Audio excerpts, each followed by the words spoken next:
მოგესალმებით ძირფასო მეგობრებო, მეორე ბონდო ბოლკოზე. თქვენი ყოფებით ჩემს არხზე ჯეოფიტ იდეალური თაობა. დღეს მე გიამბობ ბიოგრაფიას იმ ადამიანზე, რომელმაც მიმოუწო мотивация იმისათვის, რომ დამეწყო ვარჯიში და ჩემი ცხოვრება რადიკალურად შეცვალა. ექსკიზის გამარჯვებული მისტერ ოლიმპია, ყოფილი კალიფორნიის გუბერნატორი და რკინის კაცი ტერმინატორი. რა თქმა უნდა, ეს არის არნოლდ შვარცენეგერი.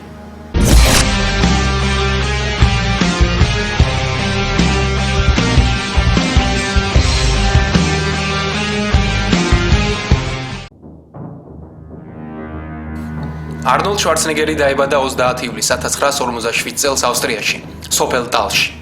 მისი მამა გუსტავ შვარცენეგერი მუშაობდა პოლიციაში. არნოლდის ოჯახი ცხოვრობდა ღარიბულად.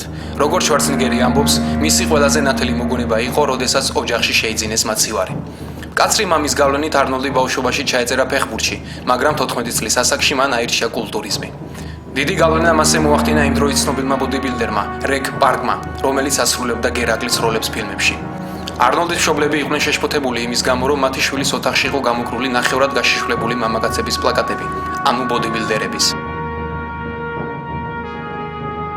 1965 წელს არნოლდი 18 წლის ასაკში გამოიძახეს ავსტრიის ჯარში 1 წლით, სადაც მან მიიღო სპეციალიზაციად ტანკის მექანიკი. მხოლოდ ჯარში არნოლდმა პირველად დაიწყო ხორცის ჭამა ყოველდღიურად. ჯარის მოხდის პერიოდში არნოლდი გაიპარა კაზარმიდან რამოდენიმე დღით, რათა მიიღო მონაწილეობა კონკურსში მისტერ ევროპა, სადაც მან გაიმარჯვა და აიღო პირველი ადგილი. ამის გამო მას მიუსაჯეს ორკვირიანი საჯარო ციხე. არნოლდი ყვება: მე მივახციე დიდ შედეგებს დასაწყისში, როდესაც მსახურობდი ავსტრიის ჯარში. ვიღვიძებდი 1 საათით ადრე და ვარჯიშობდი სანამ სხვებს ეძინა.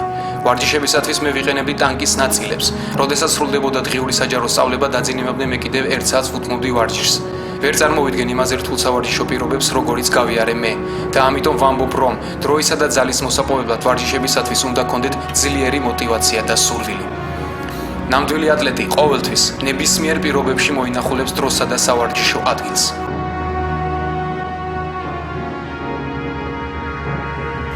როდესაც არნოლდმა მოიხადა ჯარი, 1966 წელს ის გაემგზავრა საცხოვრებლად მიუნხენში, სადაც დაიწყო მუშაობა ფიტნეს კლუბში. რამოდენიმე ხანი ის იწინებდა დარბაზის იატაკზე, სანამ გამოიმუშავებდა ბინის დასაქირავებლად ფულს. სექტემბერში 1968-ში 21 წლის არნოლდი გაემგზავრა ამერიკაში და რამოდენიმე წელი ის ცხოვრობდა იქ არალეგალურად. პირველი ტიტული მისტერ სამყარო მან აიღო 23 წლის ასაკში. 1983 წელს კი მან მიიღო ამერიკული მოქალაქეობა. არნოლდი ამბობს: ჩემთვის თავისუფლება ნიშნავდა ამერიკაში ცხოვრებას. მე წამოვედი ისეთი ქვეყნიდან, სადაც სახელმწიფო არეგულირებდა ეკონომიკას, სადაც 18 წლის ასაკში ბავშვები უკვე პენსიაზე ოცნებობდნენ. მაგრამ მე ყოველთვის მინდოდა მეტი, მინდოდა ყოფილიყავი საუკეთესო, თუმცა ასეთი ინდივიდუალიზმი არ შეესაბამისებოდა სოციალიზმს. ამიტომ გადავწყვიტე ამერიკაში წასვლა. მე არ მქონდა ფული, სამაგიეროდ მქონდა თავისუფლება და ძლიერი мотивация, რომლის მეშვეობით მე შევქმენი დიდი ბიზნესი და კინო კარიერა. როგორც ხედავთ მეგობრებო, არნოლდ შვარცენეგერმა თავისი გზა დაიწყო პატარა სოფლიდან და ის დღესდღეობით მსოფლიოში ერთ-ერთი ყველაზე ცნობილი ადამიანი.